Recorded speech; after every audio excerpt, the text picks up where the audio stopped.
Okay, we're going to call to order the special meeting of October 29th, 2020. Madam Clerk, the roll, please. Dixon. Here. Bavacqua. Here. Albrecht. Here. Harrison. Here. Peterson. Don't see her yet. Sage. Here. Salvia. Here. Peterson. Nope. Not yet. Well, why don't we wait a minute or two if she's trying to log on? She is signing on right now. Okay. There I'd she just like to. I'll mark. What's that? I'll mark her present. Okay. I'm here. All right, we got you. All right. So one I'd just like to say is some of you heard I got hacked or something and sent out emails. So I had nothing to do with that. Jane helped me very much, and it wasn't the system. It's just somebody did that. So I apologize, even though I had nothing to do with it. And of course, if you want to send me money, that's probably okay. Yeah, so sorry about that. We're here to talk about water stuff tonight. So without further ado, I will turn it over to the city manager, Blaine. Great, thank you. Jane, if you could share we got just a 5-slide quick PowerPoint. The main project, and we could jump this is mainly around the drinking water state revolving fund. So the state did add in a new letter. It before was the DWRF, so nobody got confused. The state, through Eagle, when it changed its name, added the S in the middle, so it's now the Drinking Water State Revolving Fund. So just a note that for those of you who've been along with this ride for a couple years, we weren't seeing things. They did add the letter S in the center. So Jane, if you want to jump to the next slide.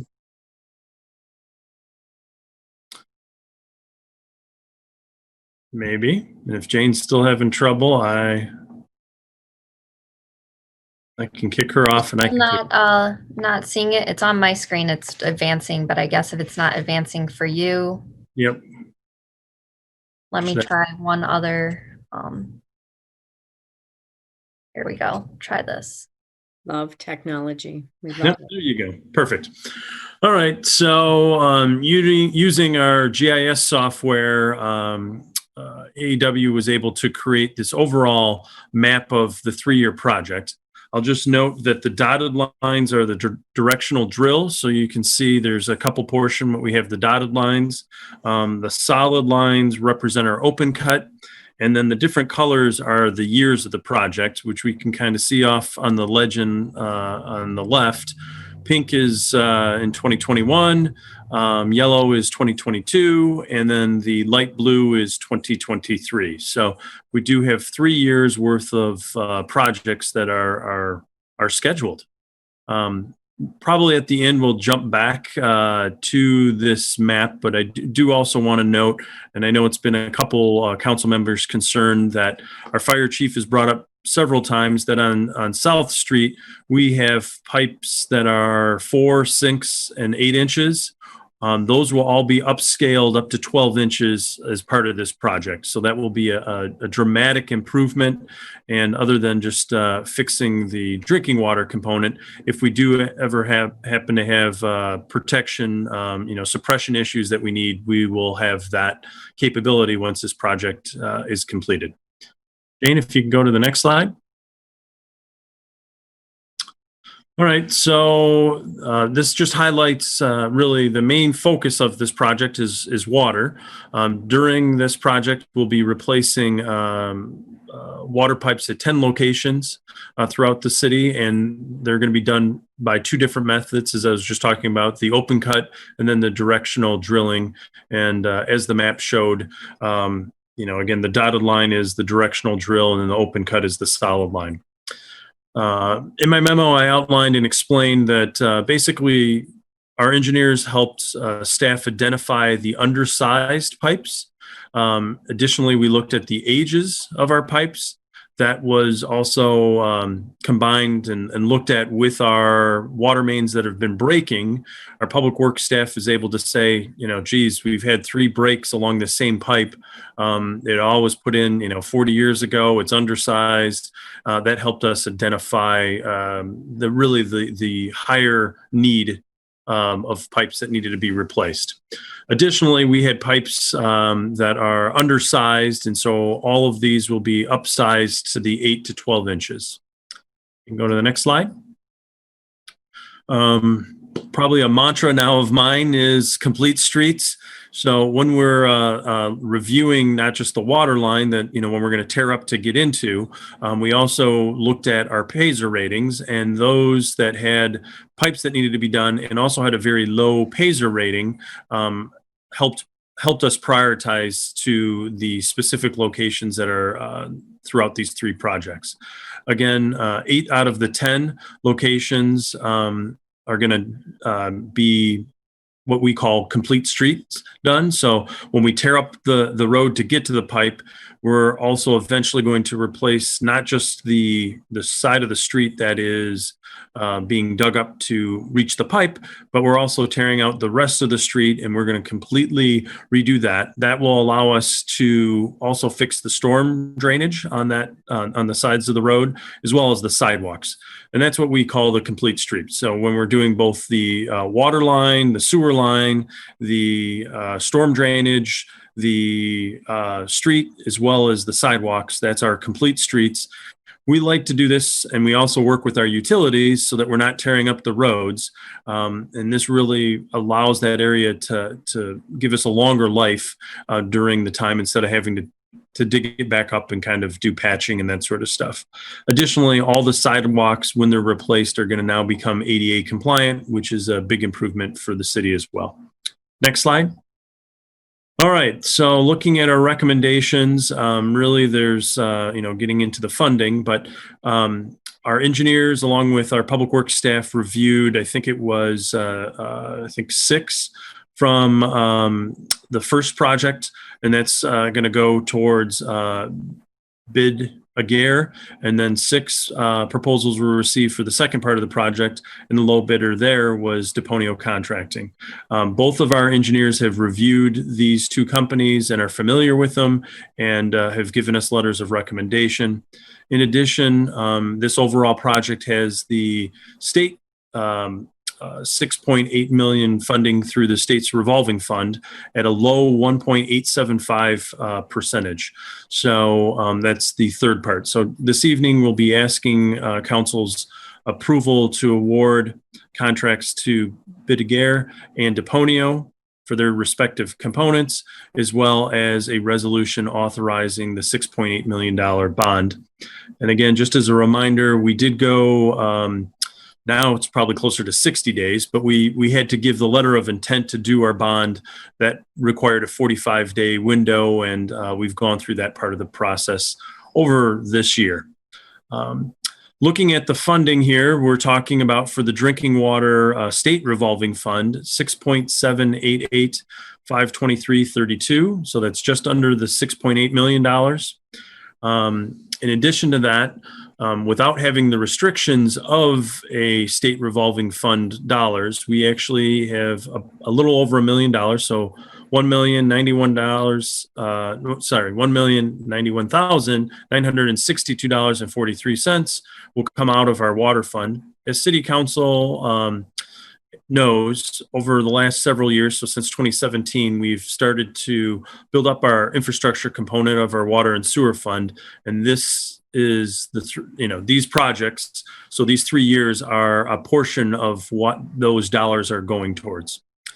As for the road portion, over the next 3 years, there's going to be a total of 2.5 and change that will be dedicated to, again, fix the road part that's not getting done underneath the water or the drinking water state revolving fund. And the purple part highlights on the map that there's areas that are actually within our DDA. So instead of using the city general fund dollars, through our road funds. We'll actually be using $441,708.22 over the next 3 years for portions through the DDA's capital budget. That comes up to just under $11 million is the 10.888,810.52. We do have both of our engineering consultant firms are here, as well as the city's bond counsel. So we're happy to take questions, which I believe is the last slide. Before we get there, Blaine. Yeah. So obviously the funds that we have, we know that those dollars are allocated. On the DDA share, because I noticed the breakout was 63,000 one year and 373,000 the next year. So that commitment is in place, or is that variable? It is, and it depends on the roads that are actually done is where we need to pull the money from the DDA. So the DDA has already been setting aside about $250,000 a year for this portion of capital improvement projects for roads. So 1 year, we just only happen to have a small portion of a DDA road. So that's where it's the smaller dollar amount. And then the other years, we do have a larger portion. So it's dependent on what roads we're doing. They need to be in the DDA to get the DDA funding. But if there's only a small portion of a road that's in the DDA, that's why there's only a certain dollar amount. That's the same thing actually for the city as well. It's not an even 800 and some $1,000. So that's not that 2.5 divided by 3. There's actually, it's dependent on what year we're doing it as well. 1 year it might be more DDA and less city, and another year might be more city and less DDA. Okay, thanks. Councilmember Salvia? Okay, thank you. So from an infrastructure committee standpoint, I obviously fully support this. It's been through our committee. When I joined the committee, I remember I was given a copy of the mission of the infrastructure committee, and it was basically put together to basically work on this project in terms of, we know we have an aging water system, a city-owned water system, and we had a lot of road work to do. So that committee initially said they wanted to spend $1 million a year on roads, and we needed to adjust our water rates so that we could fund for this project. So, you know, a good portion of it is in the water fund, and we've been planning for this. As I looked back on this and I thought about it, to me, there's about 4 goals that I see we accomplish with this. Number one, we're updating our, I hesitate to put an age on it, drinking water system, but I think it's safe to say that it is lived beyond its expected life. Yep. So using 20-year bonds to fund it is a good fiscal plan. Number 2, we're doing our complete streets, which is also, as Blaine said, an objective of the infrastructure committee, and I think all of council and city administration. So 8 complete streets.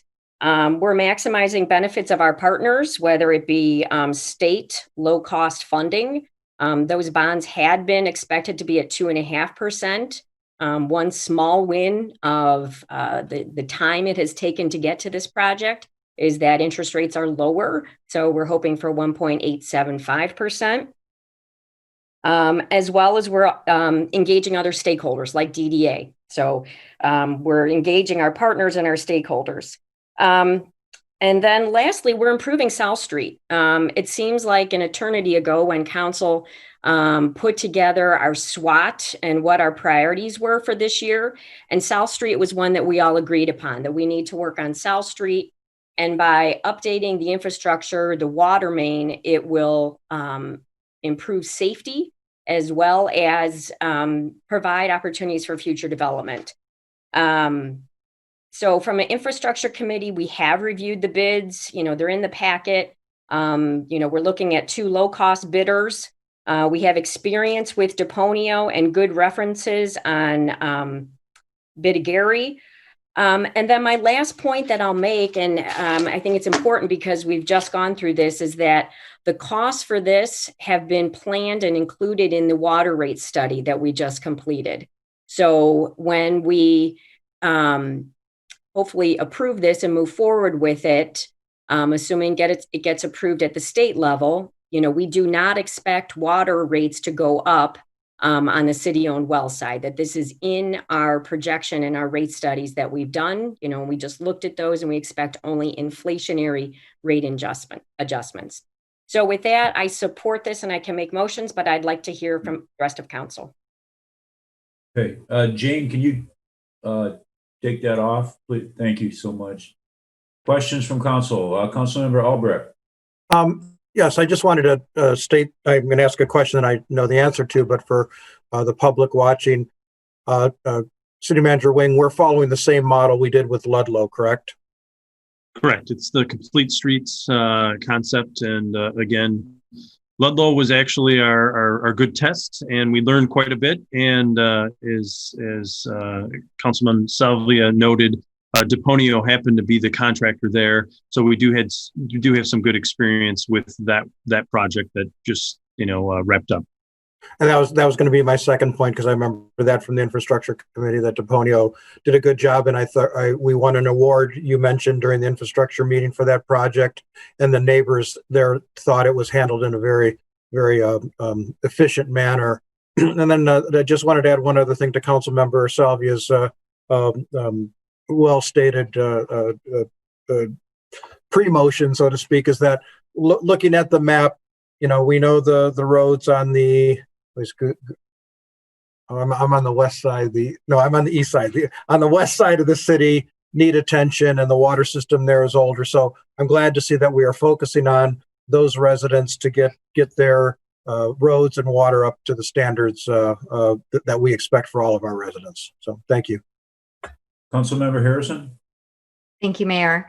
I just want to say that I think the infrastructure committee has done a great job in getting this project together, as well as our city manager and administrative teams.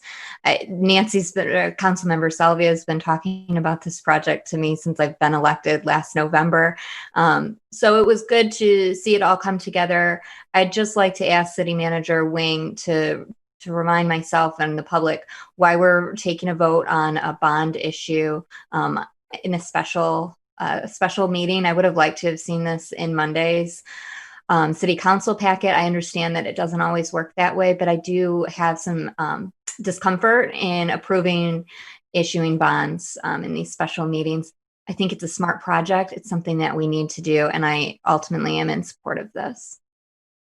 Yeah, happy to answer that question. So as we receive the bids really for each of the sections of the project, they came in late last week. Our engineering team, along, from both firms, from AEW and DLZ, worked with our public works staff. And I tried as much as we could to get it on our normal schedule, which would have been Thursday. Then we tried to get it even on Friday, working with the mayor to try to get it done. Unfortunately, we weren't able to do that. So I was able to talk with the mayor and then do a poll to kind of see when could we do a special meeting, which City Council agreed on Monday night to do tonight. So, I feel more comfortable with a special meeting, which we've only done several of those throughout my 5 years being here, because we've publicly noticed this project through several steps by doing the 6.3 and then the 6.8 letter of intent. So that's been out to the public. We have not had any negative or any issues or any comments from the public after those public notices have gone out. We've continued to talk about this project several times from last year through this year. And again, the final component of your question, or seeking clarification on, is we're actually getting the $6.8 million actually through the state's revolving fund dollars. This is not the city doing our own bond on our own. These are not general obligation bonds. These are through the state's revolving fund. And maybe Tom Colas, I don't know if he's our bond counsel, maybe could just add a little bit more. Tom? Again, as city managers indicated, this is through the state's revolving fund program. So the nice part about that is it's a standard program. Actually, the city utilized this in 2017 for improvements on the sewer side. Actually, that rate was 2.5%, so a much nicer rate as interest rates have continued to drop. And again, as city managers noticed, as indicated, we have posted 2 notices as the original 6.2 back in 2018, and recently the increase to 6.8 million. And again, this is the resolution provides for the security, even though we intend on, it is a full faith and credit pledge. The security is a full faith and credit pledge, even though we intend to use water revenues to support this. And the notice indicated that, notice stipulated that also. So that's a security versus what we intend to use for funds to repay the obligation, which is the water fund in this circumstance. And again, from a timing perspective, the state does require us to stay on their schedule to fund in this quarter, to have resolutions and contracts awarded by a certain date, and that actually next week. So that also lays into the schedule as to the timing as to when the resolution needed to be presented. Thank you. And I guess the final component I would add is when we were doing this project, there was a request for a little bit of an extension from, you know, the contractors to be able to finish. That kind of jammed us up with the timing. You know, we wanted as many proposals as possible, and I feel we, you know, by doing that brief extension, we got the best prices, we got the lowest bond rate through the state's revolving fund. It just really, unfortunately, did not all line up as we'd hoped to get it on our regular agenda. So unfortunately, we are here tonight to do this, but this has been a publicly noticed meeting, and again, due to the other components of the letter of intent, we have not had negative or actually any comments from the public. Thank you. Further comments from the council? Mayor? Councilmember Peterson. Yes, thank you. So first, I want to say that it has been nice that the foresight of past councils was able to set this up with the fund back then. Since I did sit on infrastructure committee back then, this was something that we put together to get started anyhow. And because it is a state item, it does not take, doesn't happen quickly. My concern is the same as Councilmember Harrison's was regarding, the timing and not being at a regular scheduled meeting to discuss this. And because I know, even though it's been advertised, I think that our public really looks to our council agendas to see what's actually going to happen. So I understand the circumstances that took place. However, I would just hope that we can stay on top of many of these projects in the future to where we don't have to do special meetings for these, just for the public's sake, because it does look bad that we have to, we're voting during special meetings. Other than that, I think that because we've been talking about South Street for so long, that hopefully all these come together. And as the liaison on the DDA, I do know we have the funds to work with the city on these projects as well. And as city manager explained, that will be depending on where we start and, so for the fluctuation in the dollars there. But they have put together quite an impressive capital package themselves to be able to help the city maintain the area in the DDA. So I'll make a motion to move this forward as presented, and just hope that we can do this in public meetings next time that are during our regular scheduled city council meeting. So motion by Councilmember Peterson to pass this program. Support by Councilmember Albrecht. Further discussion? Yeah, I would just like to say, I think it's a great project. I know there's been a lot of work done, and I appreciate everybody's hard work on this over the years, and I think this is a great project. Just to comment to Councilmember Harrison, Councilmember Peters, I agree, this is not ideal. The state has some odd guidelines. That's a couple of times we've had these meetings, and it was really, did we come to the meeting this past Monday with incomplete information, or have the meeting today with complete information? So I agree, it's not ideal, but that's what we were presented with. Mayor, this is Mark Albrecht. I support this, but I wasn't the one that said support. It was somebody else, just for the record, for Leon. Oh, I'm sorry. Oh, I'm sorry. It was Mayor Pro Tem Bavacqua. Sorry. Thank you, Mr. Councilmember Albrecht. And I have one other comment. Councilmember Because, Peterson. yes, thank you. Because this is a very major project that's going to take place, and I know there was a lot of conversation that, you know, we're not going to do anything to impede the traffic situation in our community. I would just like us to have really a communication plan that is very upfront and visible to everyone all the time. And if it's us putting articles in the newspaper or anything else that we can do that's going to reach the people besides just on the web. I think we still have a lot of people that do not have access to all of that. And if we could also have communications with Rochester Hills, so they kind of are on the forefront of knowing what we're going to be doing, that would be great. Also, I was at Rochester Hills the other day and did bring up to Maria if she could check with Mayor Barnett and see if we could have a sister city meeting in the future here soon, just to talk about all this road and projects that are going to be taking place here soon, even in Rochester Hills. So we can actually, you know, help communicate to our own residents of the area, because we've had so many complaints about traffic and that for actual just regular development, that I think that if we move forward with all of these projects and really communicate as much as we can, you know, what we're trying to do, it would help alleviate some of that. Yep, happy to do that.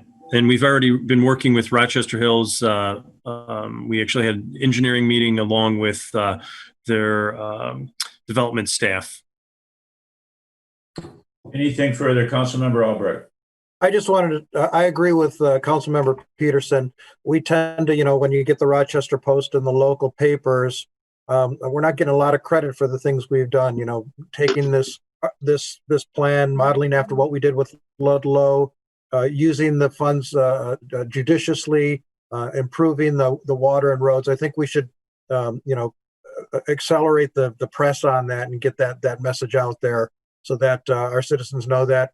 You know, to Councilmember Salvia's earlier comments, this is 4 years in the making.